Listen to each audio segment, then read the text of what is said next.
Hello toppers, आप सभी का स्वागत है आपके अपने यूट्यूब चैनल लर्न फ्लुएंसी पे।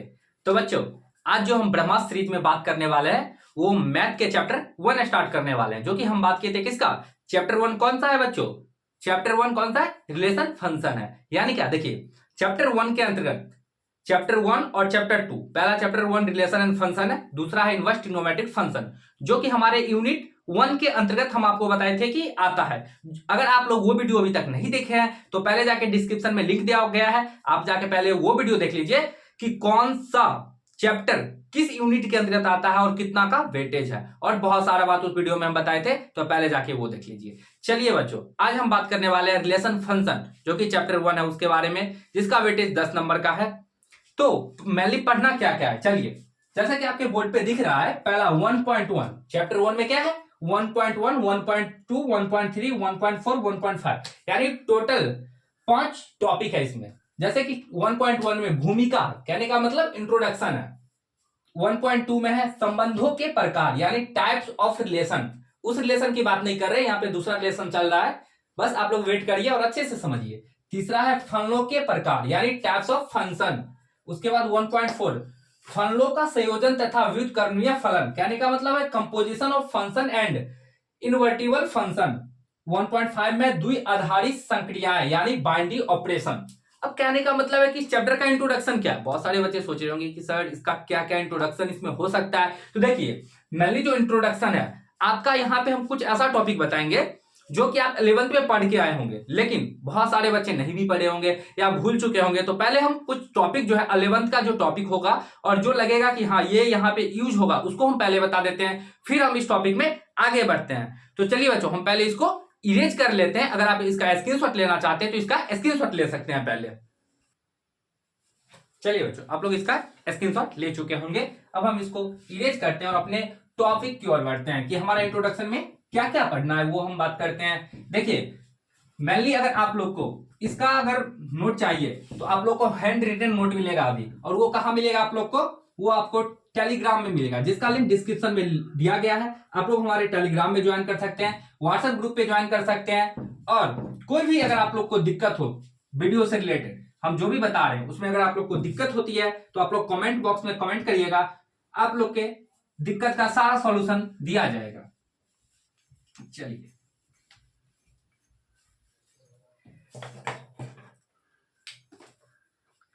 अभी जो हम बात करने वाले हैं वो बात करने वाले हैं मेनली इंट्रोडक्शन में क्या बात करने वाले, ऑर्डर एंड अनऑर्डर्ड पेयर, जिसको बोलते हैं हम लोग कर्मित युग्म एवं अव्यवस्थित युग्म। क्या बोलते हैं? कर्मित युग्म एवं अव्यवस्थित युग्म की बात करते हैं। देखिए आपको नाम क्या लग रहा है? कर्मित युग्म एवं अव्यवस्थित युग्म, जिसको हम लोग बोलते हैं ordered and unordered pair English में। चलिए लिख देते हैं इसको भी।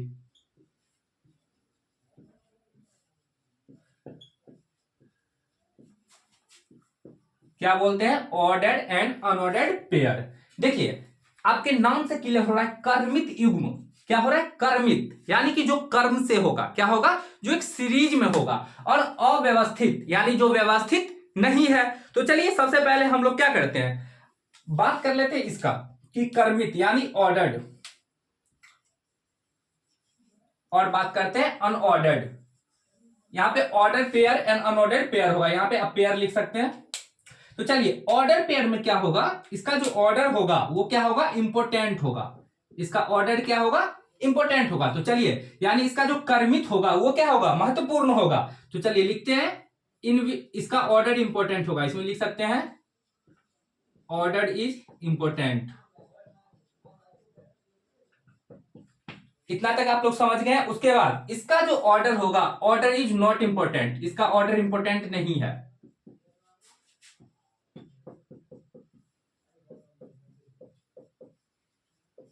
इसका ऑर्डर क्या है? इंपोर्टेंट नहीं है। मेनली तो आपको समझ आ रहा है ना कि कर्मित युग्म, जो कर्म में होगा उसका कर्म क्या होगा? इंपोर्टेंट होगा, महत्वपूर्ण होगा।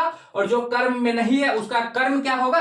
यानी जो व्यवस्थित में नहीं है उसका क्या होगा? कर्म, उसका कर्म क्या होगा? इंपोर्टेंट नहीं होगा, महत्वपूर्ण नहीं होगा। तो बात इसी की कर रहे हैं हम लोग। अगर देखिए अब आप लोग सोच रहे होंगे सर ये बुक में नहीं दिया हुआ है। देखिए ये जानना आपको बहुत जरूरी है। जब हम इस पे आपको एक क्वेश्चन कराएंगे ना तब आपको समझ आएगा कि हाँ ये जो ऑब्जेक्टिव में इस तरह का क्वेश्चन आप लोग को पूछ सकता है बिहार बोर्ड में, और या तो आप लोग को कहीं पे इसका यूज होगा इस चैप्टर में। तो चलिए जैसे कि अगर हम लोग बात करें इसमें ऑर्डर अनऑर्डर, तो एक क्वेश्चन हम लोग लेते हैं और उससे हम लोग बात करते हैं। जैसे कि देखिए एक क्वेश्चन है आप लोग का, जैसे कि एक हम कहता है कि दिए गए जोड़े के लिए, क्या कहता है, दिए गए जोड़े के लिए, मतलब क्या आपका कुछ जोड़ा दिया हुआ है। जैसे हम लोग लिखते हैं, क्या लिख लेते हैं, चलिए लिखते हैं 1 2 2 3, उसके बाद आपका हो जाएगा 1 2 2 3 लेते हैं, उसके बाद 2 1 4 5, उसके बाद हम लोग और ले लेते हैं, कितना ले लेते हैं 5 4 और 3 3 ले लेते हैं, कितना हो गया 1 2 3 4 5 6। चलिए ये हमारा क्वेश्चन है और कह क्या रहा है कि आप ये बताइए दिए गए जोड़ों के लिए ऑर्डर और अनऑर्डर बताइए। पहला ये बताइए कि इसमें कितना ऑर्डर पेयर है, क्या बताइए कितना ऑर्डर पेयर है और कितना अनऑर्डर पेयर है। यानी चलिए हिंदी में इसको हम लोग लिखते हैं जिसको बोलते हैं हम लोग क्रमित युग्म, क्या बोलते हैं क्रमित युग्म की संख्या। यहां पे आप लोग बताइए क्रमित युग्म की संख्या और क्या बताइए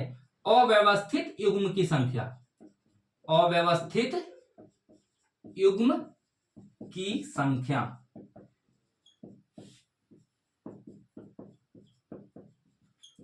आप लोग थोड़ा सा सोचिए कि इसमें होगा क्या। आप लोग जल्दी से कमेंट बॉक्स, आपको 1 मिनट का टाइम देते हैं, आप लोग जल्दी से कमेंट करिए कि इसका क्या होगा, कितना क्रमित युग्म होगा और कितना अव्यवस्थित युग्म होगा, और उसकी संख्या आप लोग को मेनली बताना है। तो देखिए हम बता चुके हैं कि जिसका ऑर्डर क्या हो इंपोर्टेंट हो, और अनऑर्डर मतलब जिसका ऑर्डर इंपोर्टेंट नहीं हो। तो जल्दी से आप लोग इसका बताइए, एक बेसिक सा क्वेश्चन हम दिए हैं। फिर अगर ये क्वेश्चन आप लोग बना लेते हैं या नहीं भी बनता है तो हम बताते हैं ये क्वेश्चन कैसे बनेगा। उसके बाद हम क्या करते हैं मेनली इसके बारे में और हम डिटेल से आपको बताते हैं कि ऑर्डर आप कैसे पहचान सकते हैं और कैसे बता सकते हैं कि हाँ ये ऑर्डर है या फिर अनऑर्डर्ड पेयर है। देखिए मेनली आप एक चीज याद रखिएगा ऑर्डर अनऑर्डर में, कि अगर जैसे कि बोला है ना कि ऑर्डर इंपोर्टेंट नहीं है, तो आप सबसे पहले बताइए ऑर्डर, यहां पे ऑर्डर इंपोर्टेंट है ही नहीं, क्या है ऑर्डर, अनऑर्डर पेयर में बोलता है ऑर्डर इंपोर्टेंट नहीं है, और ऑर्डर पेयर में बोलता है कि ऑर्डर इंपोर्टेंट है। कहने का मतलब ये हुआ कि अगर कोई चीज एक्स वाई है, क्या है एक्स वाई, अब हम क्या कर सकते हैं ना, तो इसको हम लोग यहां ऐसे लिख सकते हैं, ऐसा हम लोग नहीं कर सकते हैं, ऐसा क्या कर सकते हैं नहीं कर सकते, एक्स वाई को वाई एक्स हम लोग नहीं लिख सकते हैं। क्यों नहीं लिख सकते हैं, क्योंकि ऑर्डर पेयर की बात करें कहता है ऑर्डर इज इंपोर्टेंट, मतलब ऑर्डर ही यहाँ पे महत्वपूर्ण है, तो आप इसको चेंज नहीं कर सकते। लेकिन यहाँ पे क्या बोलता है अनऑर्डर्ड पेयर यानी अव्यवस्थित युग्म में बोलता है कि ऑर्डर इज नॉट इंपोर्टेंट, यहाँ पे ऑर्डर इंपोर्टेंट नहीं है, तो आप इसको इस तरह से भी चेंज कर सकते हैं। मतलब क्या मानते हैं मेरे बाएं में एक लड़का खड़ा है, ठीक है, और मेरे दाएं में एक खड़ा है, दो लड़का खड़ा है। अब हम क्या किए दोनों को, एक को इधर कर दिए फिर एक को इस साइड कर दिए, दोनों का साइड चेंज कर दिए, यानी जो बाएं तरफ है उसको दाएं तरफ कर दिए और जो दाएं तरफ है उसको हम लोग बाएं तरफ कर दिए, तो दोनों को क्या किए चेंज कर दिए। ऐसा हम कब कर सकते हैं, ऐसा हम लोग अनऑर्डर्ड पेयर यानी अव्यवस्थित युग्म में कर सकते हैं, लेकिन व्यवस्थित युग्म में क्रमित युग्म में हम लोग ऐसा नहीं कर सकते हैं। तो चलिए इतना बात हम आपको समझाए हैं, तो इस क्वेश्चन का आंसर आप लोग जल्दी से बता दीजिए कि इसका राइट आंसर क्या हो जाएगा। देखिए इसमें सबसे पहले हम लोग लिखते हैं क्या, पेयर की हम लोग बात करते हैं कि सॉल्यूशन इसका क्या होगा। जैसे कि यहाँ पे 1 2 एक दिया हुआ है, अब कहीं पे देखिए कि इससे रिलेटेड दिया हुआ है, जैसे आप 1 2 हम लोग लिख लिए, अब ऐसा आप चेंज करिएगा कि 2 1 कहीं दिया हुआ है, देखिए तो देखिए यहाँ पे 2 1 लिखा हुआ है, तो इसको भी हम लोग यहाँ पे लिख लेते हैं साथ में, ठीक है। उसके बाद देखिए 2 3, तो हम लोग 2 और 3 लिखते हैं। अब देखिए 3 2 कहीं लिखा हुआ है, इसको हम लोग चेंज करके देखते हैं, 3 2 कहीं लिखा हुआ है, ये सिर्फ हम आपको समझाने के लिए बता रहे हैं। 3 2 कहीं लिखा हुआ है तो नहीं, 3 2 नहीं है तो इसको छोड़ दीजिए। अब बात करते हैं 2 1, ये तो हम यहां लिख चुके हैं। नेक्स्ट है 4 5, लिखिए इसको 4 5।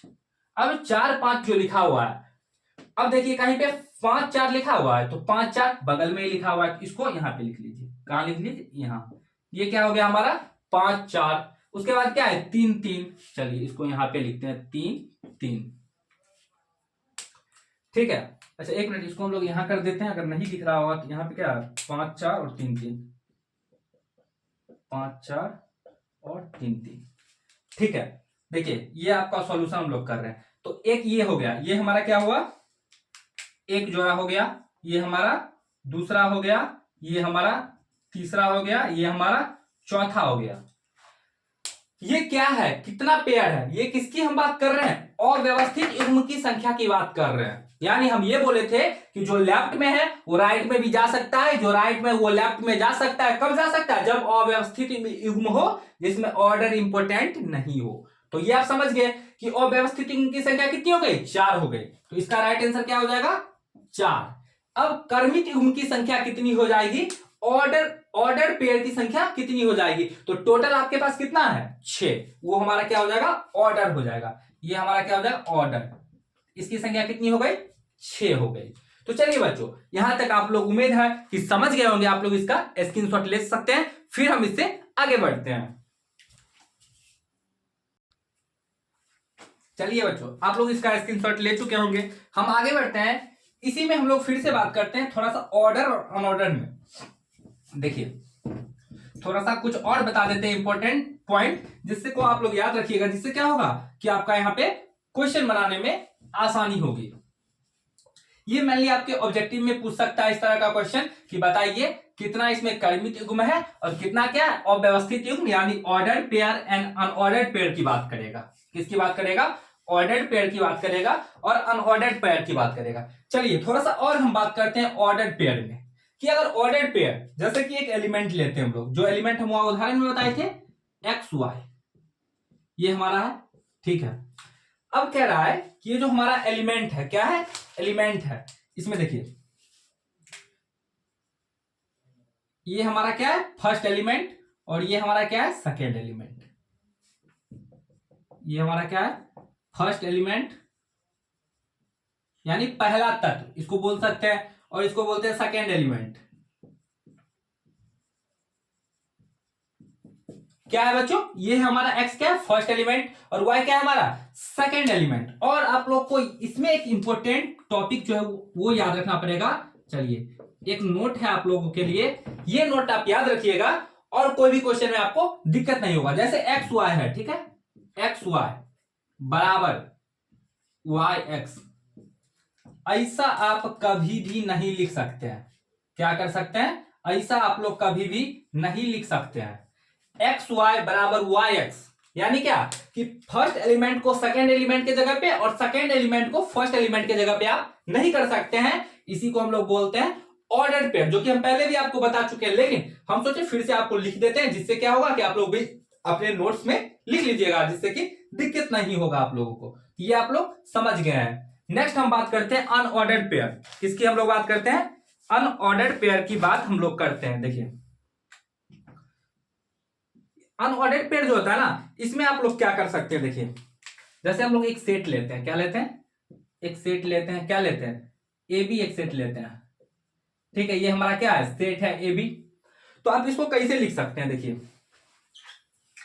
जो चीज यहां पे बोल रहा है ना कि ऑर्डर में आप नहीं कर सकते हैं, वो आप यहां पे कर सकते हैं। मतलब क्या कि जैसे देखिए सेट ए बी, हम लोग लिखते हैं इसको सेट ए बी बराबर आप लिख सकते हैं सेट बी ए, ऐसा आप लोग लिख सकते हैं। ये नोट में लिख लीजिए और याद रखिएगा इसको कि आप ऐसा कर सकते हैं, ठीक है। इतना आप लोग समझ गए। नेक्स्ट एक चीज और हम लोग बात करते हैं इसमें कि रिपीट, अगर कोई भी चीज, जैसे क्या होता है कि दो एलिमेंट हमारे पास आ गया, जैसे कि हमारे पास एक एलिमेंट है एक्स एक्स, हमारे पास एक एलिमेंट है, चलिए ये आपका एक है,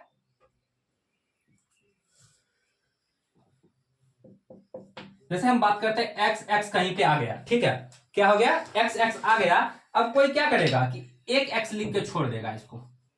मतलब क्या, अगर आपका रिपीटेड एलिमेंट आए, मतलब क्या एक तत्व जो है वो क्या करे, रिपीट कर जाए, मतलब क्या पुनः आ जाए, तो आप लोग क्या करते हैं इसको, जब रिपीट करता है तो क्या करते हैं, डायरेक्ट बहुत से बच्चे क्या करते हैं, एक्स लिख देते हैं कि हाँ ये रिपीटेड है, इसको हम लोग ऐसा कर सकते हैं। लेकिन आप लोग याद रखिएगा कि आप ऐसा नहीं कर सकते हैं, ये भी आप नहीं कर सकते हैं यहाँ पे।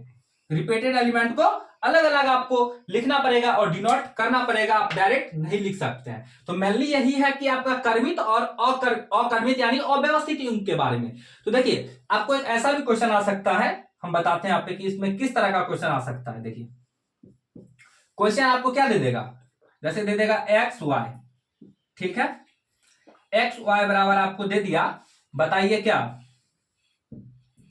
जैसे दे दिया एक्स वाई दे दिया, या फिर आपको इसे कर सकता है कि एक्स प्लस वाई उसके बाद एक्स माइनस वाई बराबर दे दिया 2 और 3, ऐसे दे सकता है आपको।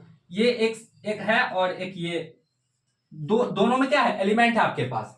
अगर यहां पे क्या पूछ सकता है आपको कि आप कंडीशन बताइए कि ये ऑर्डर्ड पेयर है, अगर वो बोल देगा कि कंडीशन क्या है कि ये ऑर्डर्ड पेयर है, दोनों क्या है, ऑर्डर पेयर है, तो पूछ सकता है कि आप x का मान बताइए और y का मान बताइए।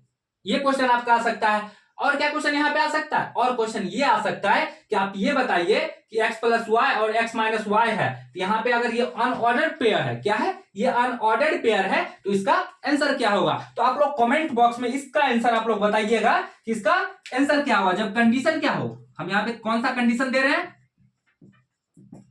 कंडीशन, पहला कंडीशन हमारा है कि ये क्या हो, ये हमारा किसमें हो, ये कर्मित युग्म हो। पहला क्या है, कर्मित युग्म हो, कर्मित युग्म हो। दूसरा कंडीशन हमारे पास है अव्यवस्थित युग्म हो, क्या हो, अव्यवस्थित युग्म हो। देखिए पहला कंडीशन है कर्मित युग्म, दूसरा है अव्यवस्थित युग्म। कर्मित मतलब ऑर्डर पेयर, अव्यवस्थित का मतलब अनऑर्डर्ड पेयर।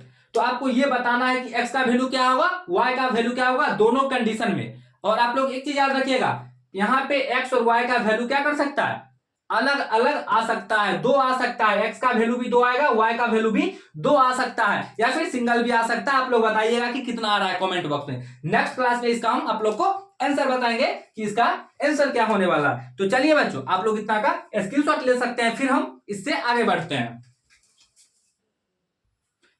चलिए बच्चों इतना का आप लोग स्क्रीनशॉट ले चुके होंगे, तो इसको हम लोग इरेज करते हैं और अपने नेक्स्ट टॉपिक की ओर बढ़ते हैं। इसमें देखिए ये सब आपका बेसिक है मेनली, ठीक है, ये आप लोग 11th में भी पढ़ के आए होंगे। अगर आप लोग 11th में पढ़े होंगे तो ये सब वहां पढ़ाया गया होगा। अभी जो भी हम इंट्रोडक्शन में पढ़ा रहे हैं मेनली आपको लगेगा कि हाँ ये हम पढ़े हुए हैं, 11th का भी टॉपिक इसमें रिलेट करके हम बता रहे हैं, जिससे क्या हो कि आपको क्वेश्चन बनाने में बाद में दिक्कत ना हो। ऐसा नहीं है कि हम डायरेक्ट आपको क्या करेंगे, यहाँ पे डायरेक्ट 12th पढ़ा देंगे, उसमें क्या होगा कि नहीं हम बोलेंगे आप लोग 11th पढ़ के आए, ऐसा कुछ नहीं है। हम सारा चीज बताएंगे यहाँ पे जो जिससे कि आपको क्वेश्चन बनाने में आसानी हो। मेनली जो ये इंट्रोडक्शन वीडियो है ना, बस आप इतना देख लीजिए, आपका बेसिक है ये। और उसके बाद हम लोग नेक्स्ट वीडियो में क्या करेंगे, अपना चैप्टर स्टार्ट करेंगे।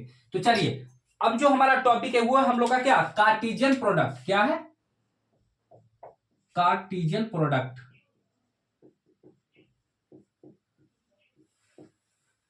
जिसको हम लोग हिंदी में क्या बोलते हैं, हिंदी में बोलते हैं कार्तीय गुणन बोलते हैं, कार्तीय गुणन बोलते हैं, ठीक है, कार्तीय गुणन। देखिए ये जो कार्टेशियन प्रोडक्ट होता है ना, मेनली क्या होता है, कार्तीय गुणन, समझ रहे हैं, कार्तीय गुणन यानी क्या, गुणन ही यहां पे होगा, क्या होगा, गुणन होगा। देखिए कार्टेशियन प्रोडक्ट को हम लोग किससे किससे डिनोट करते हैं, क्रॉस से डिनोट करते हैं, डिनोटेड बाय, इसको आप लोग लिख सकते हैं ऐसे, डिनोटेड हम लिखते हैं, डिनोटेड बाय क्रॉस, किससे डिनोट करते हैं, क्रॉस से डिनोट करते हैं, इसको हम लोग बोलते हैं क्रॉस, ठीक है। कार्टेशियन प्रोडक्ट को हम लोग किससे डिनोट करते हैं, क्रॉस से डिनोट करते हैं। क्रॉस कहने का मतलब क्या होता है, देखिए जैसे आप लोग यहां पे क्या लिखते हैं, ए क्रॉस बी, ठीक है, ये क्या है, क्रॉस, इसको हम लोग क्या पढ़ेंगे, क्रॉस पढ़ेंगे यहां पे, ठीक है। या फिर आप लोग गुणन पढ़ सकते हैं, ए गुणन बी या ए क्रॉस बी पढ़ सकते हैं इसको, तो डिनोटेड बाय एक्स। चलिए देखिए इसको इससे हम लोग रिप्रेजेंट करते हैं, डिनोट करते हैं। उसके बाद देखिए अब बोलिएगा कि सर कार्टेशियन प्रोडक्ट कितने सेट के लिए मान्य है, कितने सेट के लिए मान्य है। तो आप लोग सेट पढ़े होंगे ना, सेट थ्योरी आप लोग 11th में पढ़े होंगे।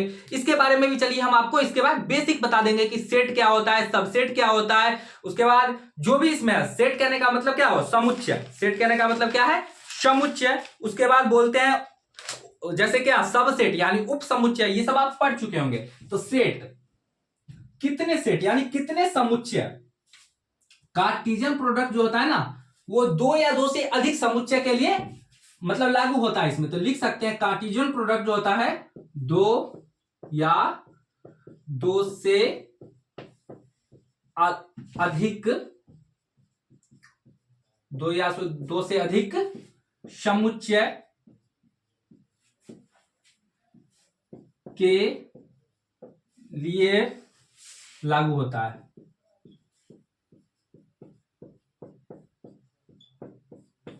कितने सेट के लिए लागू होता है? दो या दो से अधिक सेट के लिए लागू होता है। देखिए ये बात तो हम लिख दिए, अब बहुत सारे बच्चे मन में ही बैठा लेंगे बहुत सारे बच्चे क्या करेंगे, रट भी लेंगे। दो या दो से अधिक समुच्चय के लिए जो लागू होता है उसको कार्टेशियन प्रोडक्ट कहते हैं। भाई रटना उठना कुछ नहीं है, यहाँ पे क्या है, दो या दो से अधिक। आप कॉमन सेंस लगा रहे हैं कि जब हम क्रॉस करेंगे, इसको डिनोट किससे कर रहे हैं, क्रॉस से कर रहे हैं। कोई भी चीज को हम लोग क्रॉस कब करेंगे, जब दो चीज रहेगा तभी तो हम क्रॉस करेंगे। अकेला में क्रॉस होता है क्या? अकेला में कुछ नहीं होता है। जब दो चीज रहेगा, जैसे ए अकेला है, ठीक है, क्या क्रॉस करेगा, ये अकेला क्रॉस करेगा, कुछ नहीं करेगा। जब इसके साथ मानते हैं बी आया, अब ये दोनों क्रॉस कर सकता है, क्या करेगा, क्रॉस कर देगा। जब एक सेट ए है सेट बी है, मानते हैं सेट ए सेट बी, जब ये दोनों क्रॉस करेगा तो क्या करेगा, ये दोनों आपस में क्रॉस कर सकता है, लेकिन अकेला नहीं कर सकता। इसीलिए हम यहाँ पे आपको लिख दिए बेसिक सा फॉर्मूला कि दो या दो से अधिक समुच्चय के लिए लागू होता है। ये आपको बस ऐसे ही थ्योरी थोड़ा सा लिख देते हैं जिससे कि आप लोग को लगे कि हाँ थोड़ा थोड़ा कॉपी में थ्योरी है, नहीं तो हम तो ऐसे डायरेक्ट क्वेश्चन करा सकते हैं आप लोगों को, ठीक है। चलिए ये आप लोग समझ गए होंगे। चलिए एक एग्जांपल लेते हैं हम लोग, एक एग्जांपल की हम लोग बात करते हैं। जैसे कि सेट ए हमारे पास एलिमेंट है 1 2 3 इसके अंतर्गत, सेट बी इसमें एलिमेंट है हमारे पास 5 और 6।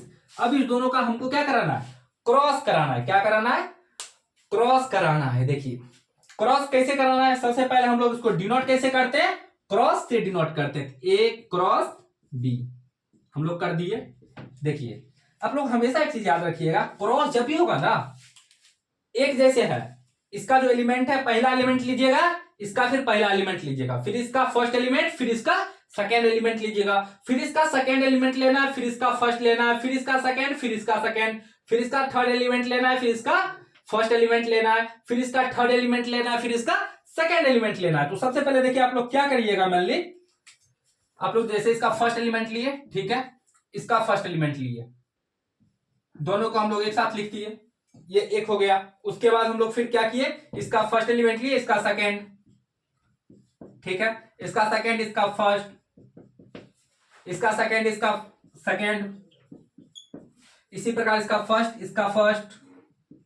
एलिमेंट का हम लोग क्रॉस कर रहे हैं, यानी मल्टीप्लाई एक तरह से बोलिए क्रॉस कर रहे हैं, ठीक है। ये आपका क्या एक सेट हो गया, ये आपका क्या हो गया, क्रॉस हो गया। तो इसी प्रकार आप लोग क्या कर सकते हैं, ये कार्टेशियन प्रोडक्ट कर सकते हैं, कार्तीय गुणन कर सकते हैं। ये आगे आप लोग का क्या होगा, यूज होगा। ये क्या होगा, यूज होगा। हाँ ये भी आपका क्या एक सेट है, ये आपका क्या है, एक सेट है, एक समुच्चय है। क्या है, ये आपका क्या है, समुच्चय है। ये भी आपका क्या है, एक समुच्चय है। तो ये तो दो सेट था, दो सेट को क्रॉस करके हम लोग एक सेट में ला दिए, इसी को हम लोग क्या बोलते हैं, कार्टेशियन प्रोडक्ट बोलते हैं। देखिए अब बात इसमें आता है, क्या सर नंबर ऑफ एलिमेंट कितना होगा ए क्रॉस बी में, एलिमेंट का मतलब तत्व, ठीक है, मतलब टोटल इसमें कितने तत्व होंगे एक सेट में। अगर हम लोग ए क्रॉस बी करते हैं, क्या करते हैं, ए क्रॉस बी करते हैं, तो कितने तत्व आ रहे हैं, देखिए 1 2 3 4 5 6, कितने तत्व आ रहे हैं, 6 तत्व आ रहे हैं हमारे पास। तो क्या सर कोई फॉर्मूला है इसका, क्या बहुत सारे बच्चे होंगे कि सर कुछ बताइए ऐसा कि जिससे कि ये डायरेक्ट हम बता सके, जैसे इतना हमको क्रॉस नहीं करना पड़े, सिर्फ इस दोनों को देख के हम बता सकते हैं कि कितना इसमें क्या है, नंबर ऑफ एलिमेंट है। तो चलिए बच्चों आप लोग इतना का स्क्रीनशॉट लीजिए, फिर हम इसको इरेज करते हैं और इसमें आगे बढ़ते हैं और आपको ये बताते हैं कि नंबर ऑफ एलिमेंट इसमें कितना होगा। तो चलिए बच्चों आप लोग इसका स्क्रीनशॉट ले लीजिए। आप लोग इसका स्क्रीनशॉट ले चुके होंगे पूछ करके, इसको हम लोग इरेज करते हैं और नेक्स्ट आगे बढ़ते हैं। इसी में एग्जांपल यही रहेगा हमारा, और इसमें आगे बढ़ते हैं आप लोग को और बतलाते हैं कि नंबर ऑफ सेट कितना होगा, नंबर ऑफ एलिमेंट कितना होगा। देखिए नंबर ऑफ एलिमेंट की अगर हम लोग बात करते हैं, नंबर ऑफ एलिमेंट की बात करते हैं, जिसको बोलते हैं, ऐसे इसको हम लोग डिनोट करते हैं, ए क्रॉस बी में कितने एलिमेंट है, ये क्या है, number of element in A cross B. इसको आप कैसे पढ़िएगा, number of element in A cross B, ठीक है। तो number of element A cross B में कितना है, देखिए ए क्रॉस बी में कितना है, अभी 6 एलिमेंट है। 6 एलिमेंट कैसे आया, 3 और 2, कितने एलिमेंट है हमारे पास, 6 एलिमेंट है इसमें। तो चलिए आप लोग यहां तक समझ गए होंगे कि इसमें एलिमेंट कितने हैं, 6 है। अगर आप लोग को कोई बोल दे कि सर अब बताइए कि इसका बी क्रॉस ए कर दीजिए, एक मिनट रुकिए, इसको हम यहां पे लिख लेते हैं। सबसे पहले हमारे पास जो सेट है, सेट ए में क्या है 1 2 3 और सेट बी में क्या है 5 6 हमारे पास है। तो इसको हम लोग इरेज कर लेते हैं नीचे का, ये आप लोग पहले ही उतार लिए होंगे अपने नोटबुक में, या फिर आप लोग क्या किए हुए स्क्रीनशॉट लेके रखे होंगे और बाद में इसको नोट कर लेंगे। अब हम ये बतलाते हैं आप लोग को कि जैसे ए क्रॉस बी तो हम लोग कर दिए, क्या सर बी क्रॉस ए हम लोग यहां पे करें इसका, अब बी क्रॉस ए, तो क्या बी क्रॉस ए भी सेम होगा, बहुत सारे बच्चों का क्वेश्चन होगा कि क्या सर ए क्रॉस बी और बी क्रॉस ए दोनों सेम चीज है। अब बहुत सारे बच्चे ये सोच रहे होंगे सर हम तो अपने मैम जो हम लोग को पढ़ाती थी बचपन में, क्या पढ़ाती थी 2 क्रॉस 3 बराबर 6 और 3 क्रॉस 2 बराबर भी 6, क्या ये यहां पे लागू होगा। बहुत सारे बच्चे ये सोच रहे होंगे, बचपन में वो पढ़े होंगे अपने मैम से, यही पढ़े होंगे, क्या यहां पे ये लागू नहीं होगा। क्यों नहीं होगा, क्योंकि ये कार्टेशियन प्रोडक्ट है, ये आपका सिंपल सा गुणन नहीं है। तो चलिए यहां पे बी क्रॉस ए हम लोग सबसे पहले करते हैं, क्या करते हैं बी क्रॉस ए करते हैं। देखिए बी क्रॉस ए करते हैं, क्या मतलब पहला एलिमेंट इसका लेना है, सेकंड एलिमेंट इसका लेना है, मतलब पहले क्या, पहले इस एलिमेंट से शुरुआत करेंगे और लास्ट यहां तक करेंगे। तो वहां पे हम क्या करते थे 1 लेते थे, फिर 5, फिर 1 6, यहां क्या करेंगे 5 लेंगे, 1 लेंगे, 5 2 5 3 ऐसे करेंगे। तो पहला एलिमेंट हमारा क्या, पहला क्या हो जाएगा हमारा सेट के अंतर्गत, चलिए ये एक सेट है, इसमें क्या क्या हो जाएगा 5 1 5 2 5 3, उसके बाद क्या होगा 6 1 6 2 6 3, ये एक हमारा सेट हो गया। इसमें भी नंबर ऑफ एलिमेंट कितना हो जाएगा, नंबर ऑफ एलिमेंट जो होगा वो हमारा सेम होगा, क्या होगा नंबर ऑफ एलिमेंट जो होगा वो हमारा सेम ही होगा। यहां पे देखिए नंबर ऑफ एलिमेंट आपका दोनों में सेम रहेगा, लेकिन ये दोनों का व्यवस्थित तरीका देखिए, इसीलिए हम आपको बताए थे ऑर्डर एंड अनऑर्डर्ड पेयर, पहले ही हम बता चुके हैं, व्यवस्थित या अव्यवस्थित, क्या बताए थे ना, व्यवस्थित और अव्यवस्थित पीछे हम बता चुके हैं। उसी से आप लोग समझ सकते हैं कि दोनों क्या है, ए क्रॉस बी और बी क्रॉस ए दोनों क्या है, अलग अलग सेट है, सेट के अंतर्गत अलग अलग एलिमेंट है, क्या है इस सेट में अलग अलग एलिमेंट है, बट 6 एलिमेंट ही है। कितने एलिमेंट है, 6 एलिमेंट है, लेकिन 6 के 6 डिफरेंट है ना, डिफरेंट, तो अलग अलग है। इसीलिए हम लोग क्या बोल सकते हैं कि बी क्रॉस ए और ए क्रॉस बी जब भी होगा इसका अलग अलग एलिमेंट होगा उसके अंतर्गत, भले नंबर ऑफ एलिमेंट सेम हो जाए। तो चलिए इसी प्रकार हम लोग क्या करते हैं, जैसे कि अभी 2 का क्रॉस किया, इसी प्रकार हम लोग 3 का क्रॉस करके देखते हैं, कितने का 3 सेट लेते हैं। अब हम लोग कितने सेट लेते हैं, सेट लेते हैं 3, कितने समुच्चय लेते हैं 3, उसके बाद हम 3 का करते हैं और देखते हैं कि उसमें कैसे हम लोग करेंगे 3 का। तो 3 सेट लेते हैं, जैसे कि सेट ए, सेट ए में मानते हैं हम लोग कुछ भी 1 2, इसी प्रकार सेट बी ले लेते हैं। तो सेट बी में क्या ले ले, सेट बी में 3 4 ले लेते हैं, कितना ले लेते हैं 3 4। सेट सी में क्या लेते हैं 6 ले लेते हैं, कितना ले लेते हैं 6 ले लेते हैं। आपके पास अब कितने नंबर ऑफ सेट कितने हो गए, नंबर ऑफ समुच्चय मतलब समुच्चय की संख्या, ठीक है, समुच्चय की संख्या कितनी हो गई 3 हो गई, कितनी हो गई 3 हो गई। अब हमको कोई बोलेगा कि सर अब आप ये बता दीजिए ए क्रॉस बी क्रॉस सी, क्या पूछेगा ए क्रॉस बी क्रॉस सी बताइए। तो चलिए हम बतलाते हैं उसको, ए क्रॉस बी क्रॉस सी क्या होता है, ए क्रॉस बी क्रॉस सी जिसको हम लोग बोलते हैं ABC का कार्टेशियन प्रोडक्ट या कार्तीय गुणन। क्या बोलते हैं? कार्टेशियन प्रोडक्ट या कार्तीय गुणन। तो देखिए यहां पे जो होता है ना, अब हम लोग कहां से शुरुआत करेंगे, सबसे बड़ा प्रॉब्लम यह है। तो देखिए कुछ नहीं करना है आपको, क्या करना है, 1 3 6 मतलब पहला पहला पहला तीनों का ले लेना है। उसके बाद क्या करना है, इसका पहला हम लोग ले रहे हैं ना, तो इसका दूसरा लेंगे। यहाँ पे दूसरा नहीं है तो हम लोग क्या करेंगे, यहाँ फिर से वही पहला लेंगे। क्या करेंगे, पहला लेंगे। फिर इसी प्रकार यहाँ क्या करेंगे, 2 लेंगे, 3 लेंगे, 6 लेंगे। फिर क्या करेंगे, 2 लेंगे, 4 लेंगे, 6 लेंगे। तो इसी प्रकार हम लोग लिखते हैं। चलिए क्या करते हैं, इसका फर्स्ट एलिमेंट लेते हैं, इसका भी हम लोग फर्स्ट लेते हैं और इसका फर्स्ट एलिमेंट। तो 1 हो गया, फिर 3 हो गया, फिर क्या हो गया, 6 हो गया। चलिए ये हो गया। उसके बाद क्या करते हैं, 1 4 6 कितना हो गया, 1 4 6। फिर क्या हुआ, 2 3 6, 2 3 6। उसके बाद फिर क्या हो गया, 2 4 6 कितना हो गया, 2 4 6।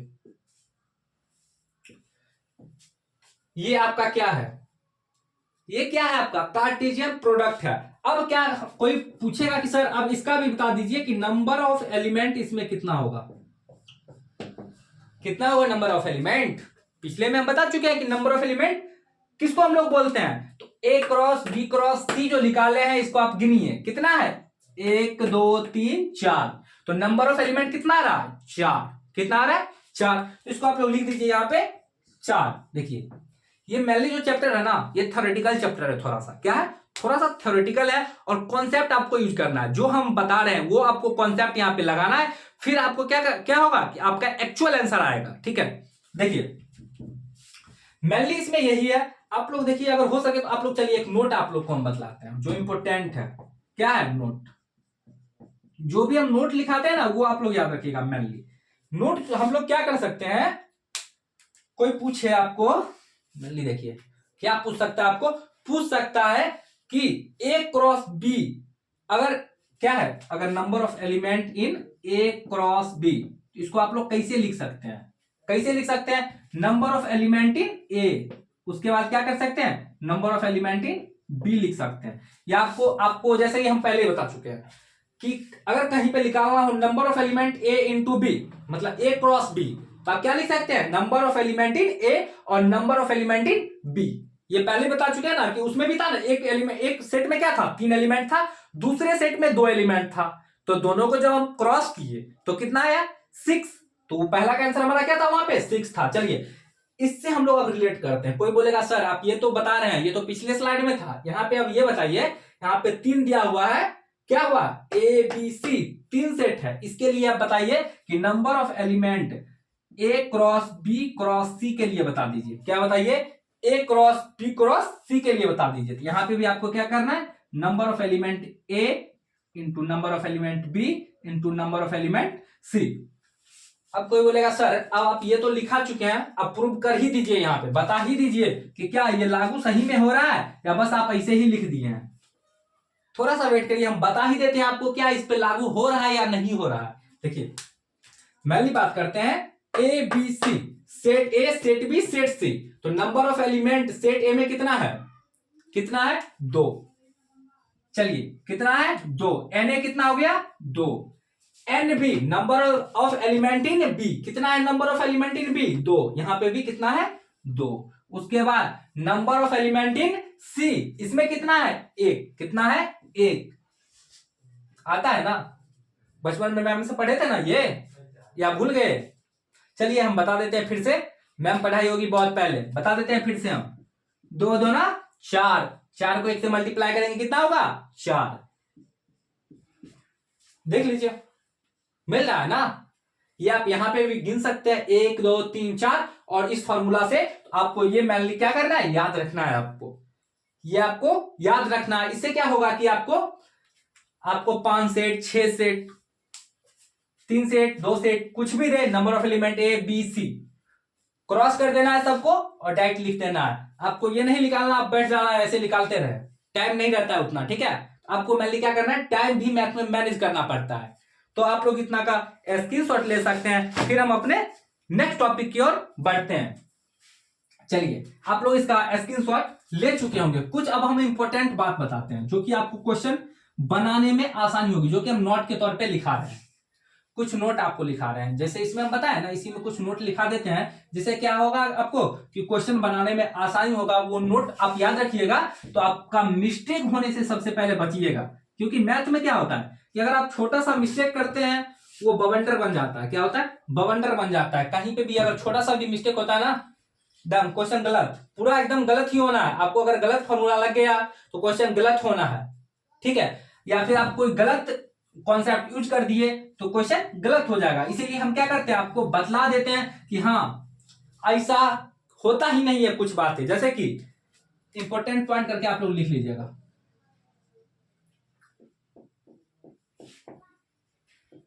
इंपॉर्टेंट पॉइंट, और याद रखिएगा, सिर्फ लिखने से नहीं होता, आपको एकदम कॉन्सेप्ट याद रखना है। जैसे देखिए ए क्रॉस बी, हम पहले भी ये बता चुके हैं आपको। जो भी हम लिखाते हैं ना वो समझा चुके रहते हैं, बस आप लोग यहाँ पे इंपॉर्टेंट पॉइंट करके लिख देते हैं, जिससे क्या हो आप लोग बाद में आप भूल जाए। ये देखिए मानव का जो मस्तिष्क होता है ना, अभी जो हम बताते हैं ना वो सारा चीज समझ में आते रहता है सबको। अब बहुत सारा बच्चा ये सोच रहा होगा सर अभी तो हमको समझ आ रहा है, कब पता चलेगा पता है बच्चों?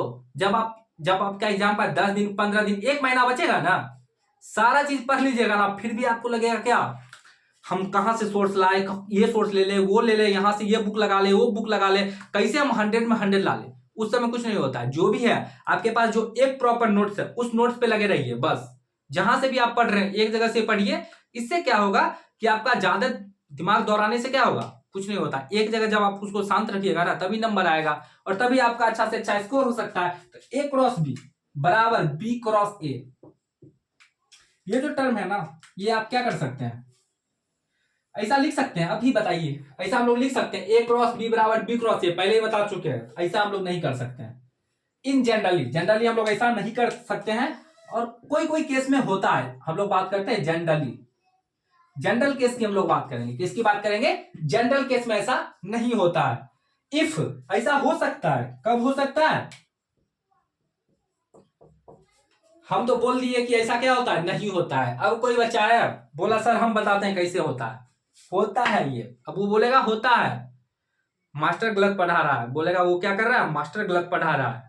बता रहे वो भी हम। देखिए ए क्रॉस बी बराबर बी क्रॉस ए होता है। कब होता है? इसके लिए भी एक कंडीशन है। क्या कंडीशन है? कंडीशन ये है कि ए बराबर बी होना चाहिए। आपको ये कंडीशन लागू होना चाहिए कि ए बराबर बी होना चाहिए, तभी ये क्या हो सकता है, ऐसा हो सकता है ए क्रॉस बी बराबर बी क्रॉस ए तभी होगा जब ए बराबर बी होगा या बी बराबर ए होगा। बात बराबर है, ठीक है। तो ये मैन आपका है नोट। और एक और नोट चलिए इसमें हम लोग लिखा देते हैं। चलिए सेकेंड पॉइंट भी आप लोग लिख लीजिए, छोटा सा पॉइंट है। इसमें कहता क्या है कि अगर जैसे कि number of element A, if number of element A बराबर हम लोग जे मानते हैं। क्या मानते हैं? जे मानते हैं। एंड और number of element in B, set B में जो है वो कितना है उसको हम लोग एस मानते हैं। कितना मानते हैं? एस मानते हैं। तो कोई पूछ देगा, एक क्वेश्चन है थोड़ा सा इसमें, ए क्रॉस बी बताइए। क्या बोलेगा? N A. और चलिए ए क्रॉस बी बताइए, इसका पूछ देगा number of element in A cross B बताइए, जो कि हम पहले ही करा चुके हैं। तो इस तरह का जो ये हम लिख देते हैं ना, टॉपिक वाइज लिख देते हैं इंपॉर्टेंट, जिससे क्या होगा आपको क्वेश्चन बनाने में आसानी होगा। तो यहां पे आप लोग लिख सकते हैं क्या, जे एस। ये हो गया तीसरा पॉइंट, जो एक इंपॉर्टेंट पॉइंट है और आप लोग इसको याद रखिएगा। ये क्या है? इंपॉर्टेंट है। ए क्रॉस फाइव, इसको हम लोग क्या बोलते हैं? फाइव बोलते हैं। आप लोग याद रखिएगा इसको क्या बोलते हैं? फाइव। ए क्रॉस फाइव, ठीक है, बराबर क्या होता है? फाइव होता है। बराबर क्या होता है? फाइव होता है। आप लोग याद रखिएगा यहां पे कोई भी एलिमेंट आए, ए बी सी, कोई भी सेट आ जाए, मेनली कोई भी सेट आए उसको 5 से मल्टीप्लाई करो 5 हो जाएगा। कोई भी सेट हो उसको 5 से मल्टीप्लाई करो वो क्या हो जाएगा? 5 हो जाएगा। तो चलिए बच्चों आप लोग इसका स्क्रीनशॉट लीजिए पहले। चलिए बच्चों आप लोग इसका स्क्रीनशॉट लिख चुके होंगे। देखिए बच्चों अब हम बात करते हैं मेनली, आज जो हम बात किए थे वो किसका बात किए थे? वो मेनली हम लोग इंट्रोडक्शन लिए थे अपने इस चैप्टर का, रिलेशन एंड फंक्शन का। ये सब क्या है? एक तरह से इंट्रोडक्शन है। इसमें क्या है? एक तरह से इंट्रोडक्शन यानी बेसिक हम लोग जो इंट्रोडक्शन में पढ़े वो क्या पढ़े, बेसिक पढ़े हैं अभी, और नेक्स्ट वीडियो जो आएगा उसमें भी हम आप लोग को बेसिक ही पढ़ाएंगे। आज के लिए हम लोग इसमें इतना ही रहने देते हैं। देखिए नेक्स्ट जो बात करने वाले हैं वो हम बात करने वाले किसका, सेट का बात करने वाले, यानी समुच्चय। बहुत सारे बच्चे 11th में पढ़े होंगे, सब सेट की बात करने वाले हैं। सब सेट जिसको बोलते हैं उप समुच्चय, क्या बोलते हैं, उप समुच्चय बोलते हैं। उसके बाद हम लोग बात करने वाले किसका, हम लोग बात करने वाले हैं जैसे इंटरसेक्शन हो गया, ठीक है। उसके बाद इंटरसेक्शन, ये हमारा क्या होता है, इंटरसेक्शन हो गया। या फिर आपका बहुत सारा बातें हैं जो कि हम आपको नेक्स्ट वीडियो में बताने वाले हैं, वो भी आपका क्या है 11th से रिलेटेड है, जो कि हमारा क्या होगा 12th में यूज होगा यहाँ पे। तो रिलेशन, आप बोलिएगा बच्चों कि सर आप इतना बेसिक बता रहे हैं, आप डायरेक्ट ये भी तो स्टार्ट कर सकते हैं ना कि रिलेशन फंक्शन। स्टार्ट तो हम कर देंगे, मेरे को कोई दिक्कत नहीं है, बट आपको समझ भी आ जाएगा उस समय, हम बता देंगे कि हाँ ऐसा होता है। लेकिन जब बेसिक हम बता देंगे ना, तो फिर आगे आपको क्या होगा, जो भी चीज हम बताएंगे उसमें आपको बहुत आसानी होगा, क्वेश्चन बनाने में आसानी होगा। क्योंकि जैसे 2-3, जैसे एक लेक्चर आएगा उसमें हम बेसिक बताएंगे, उसके बाद जो लेक्चर होगा उसमें हम लोग रिलेशन और टाइप्स ऑफ रिलेशन स्टार्ट कर देंगे। क्या, रिलेशन और टाइप्स ऑफ रिलेशन स्टार्ट कर देंगे, और वहां से हम लोग अपने एनसीईआरटी का क्वेश्चन भी लगाना शुरू कर देंगे। तो चलिए बच्चों, आज के लिए हम लोग इतना ही रहने देते हैं। धन्यवाद, मिलते हैं नेक्स्ट वीडियो में।